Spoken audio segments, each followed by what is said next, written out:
Assalamualaikum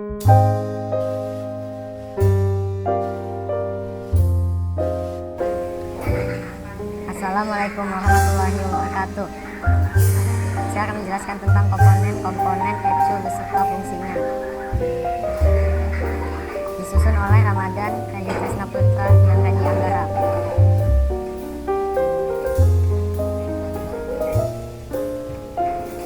Yang pertama adalah intake air temperature sensor atau IATS, seperti sistem pernapasan pada manusia yang akan menyesuaikan diri ketika suhu udara berubah. Sensor ini membaca temperatur udara pada intake manifold.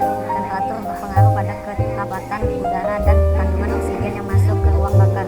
Pada kondisi suhu udara panas, maka kandungan oksigen di udara yang lebih sedikit dan sebaliknya. Yang kedua adalah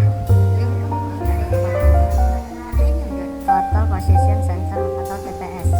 Alat ini berfungsi untuk memantau posisi throttle, apakah terbuka sebagian, terbuka penuh atau tertutup, atau mendeteksi sudut pembukaan throttle valve. Sensor ini biasanya terletak pada bawah suku kuku sehingga dapat langsung memantau posisi throttle. Engine Control Unit dapat mengontrol posisi throttle. Yang ketiga adalah Crankshaft Position Sensor. Crankshaft Position Sensor adalah sensor yang berfungsi memberikan sinyal ke engine control unit untuk mendeteksi posisi sudut crankshaft dan putaran mesin dengan akurat, sehingga ECU dapat mengatur durasi injeksi bahan bakar dan waktu pengapian yang tepat. Bersamaan masukan dari sinyal yang terdapat pada throttle body dan thermosensor. Yang keempat adalah Coolant Temperature Sensor. Alat ini berfungsi untuk mengukur suhu pendingin mesin pembakaran internal. Pembacaan dari sensor ini kemudian akan kembali ke unit kontrol mesin atau ECU yang menggunakan data ini untuk menyesuaikan injeksi bahan bakar dan waktu pengapian. Pada beberapa kendaraan, sensor juga dapat digunakan untuk menyalakan kipas pendingin listrik.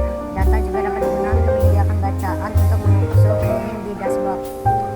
Yang keenam adalah Oxygen Sensor. Oxygen Sensor atau O2 sensor memiliki fungsi mirip program diet yang sering dilakukan manusia agar tidak kegendutan atau kurang asupan gizi. Pola makan harus seimbang. O2 sensor yang terletak di saluran gas buang ini mendeteksi kandungan oksigen yang dihasilkan pembakaran dan membandingkannya dengan oksigen di udara luar. Jika campuran bensin dan udara terlalu kaya, maka akan dikurangi. Begitu juga sebaliknya. Jelas Bayu menjadi pembicara pada workshop kali ini. Yang ketujuh adalah full pump.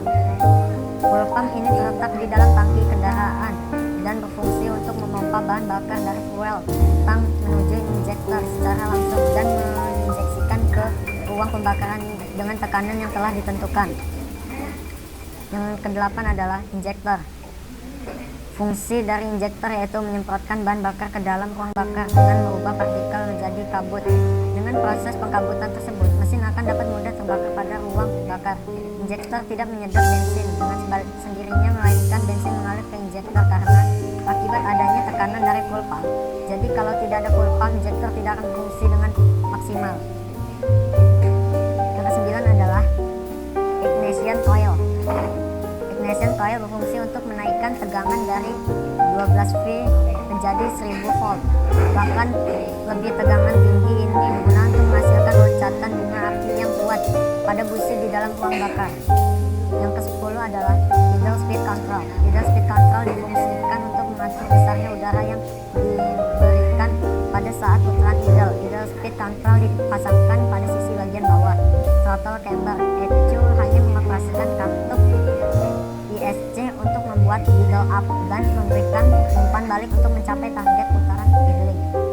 Beberapa fungsi idle speed control atau ISC valve antara lain adalah warming up mesin kondisi dingin. Ketika pagi-pagi saat mesin dinyalakan langsung naik hingga 2000 rpm. Misalnya ISC valve membuka lebih lebar dan bekerjanya dikontrol oleh ECU yang mendapatkan sinyal dari water temperature sensor atau sensor temperatur air pendingin. Idle up saat AC mobil dinyalakan. Idle up saat beban vertikal bertambah, contohnya lampu besar atau pemanas kaca belakang. Idle up karena beban transmisi